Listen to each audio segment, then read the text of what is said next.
과학의 힘 에너지 청혜쌤입니다. 영상을 통해 학습하는 우리 친구들에게 파이팅을 보내면서요. 오늘도 주제부터 확인해 보도록 하겠습니다.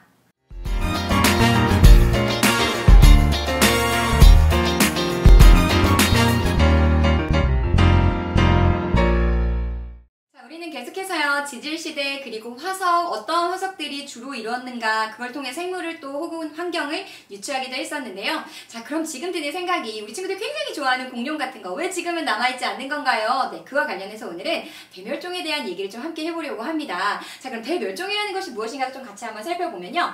지구상에서 많은 생물종이요, 한꺼번에 멸종하는 것을 우리는 대멸종이다 라고 이야기를 하고, 우리가 공부하고 있는 이 지질시대에서요, 뭐 크고 작은 것들 있지만 우리는 총 5번의 대멸종을 한번 살펴보려고 합니다. 자, 고생대, 중생대, 신생대가 있는데 고생대에서도 1차, 2차 대멸종이 있었고요. 우리가 좀 유심히 볼 것은 3차 대멸종입니다. 3차 대멸종은 지구상에 일어났던 대멸종 중에 가장 큰 대멸종이다라고 이야기하고, 이때 삼엽충이 멸종을 하게 되는데요. 3차 대멸종이 일어났던 원인으로 지금 우리가 대규모 화산 분출을 이야기하고 있는데요. 이 대규모 화산 분출로 인해서 굉장히 다량의 이산화탄소가 공기 중을 메웠을 것이고, 이것 때문에 지구 온난화가 가속돼서 결국 무산소 이런 것들이, 즉 많은 생물들을 한꺼번에, 즉 삼엽충을 한꺼번에 멸종시키는 원인이 됐을 거다라고 이야기를 하고 있습니다. 그래서 우리 친구들은 3차 대멸종이 고생대와 중생대 사이에 있었고, 그걸로 인해서 삼엽충이 멸종하게 됐다라는 부분 기억하시면 되겠고요.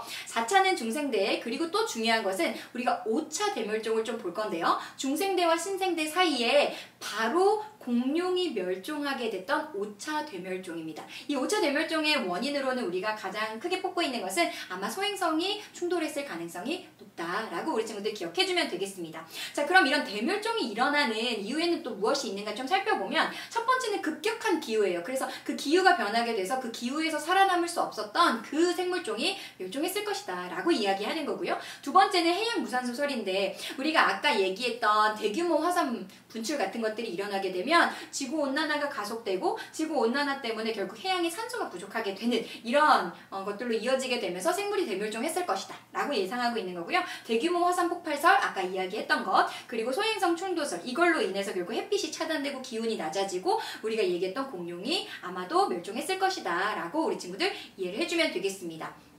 자, 여기서 중요한 건 여러 가지 설들에 의해서 지금 5차 대멸종이 일어났는데, 그 중에 우리가 조금 신경 써야 될 것은 3차와 5차에 대한 얘기들을 좀 같이 한번 보시면 되겠고요. 중요한 것은 이 대멸종, 선생님 무슨 의미가 있나요? 다 그냥 그 종이 한 번에 멸종하고 나면 그냥 안타까운 거 아닌가요? 라는 생각이 들 수도 있지만요. 또 이렇게 생각해 볼 수도 있습니다.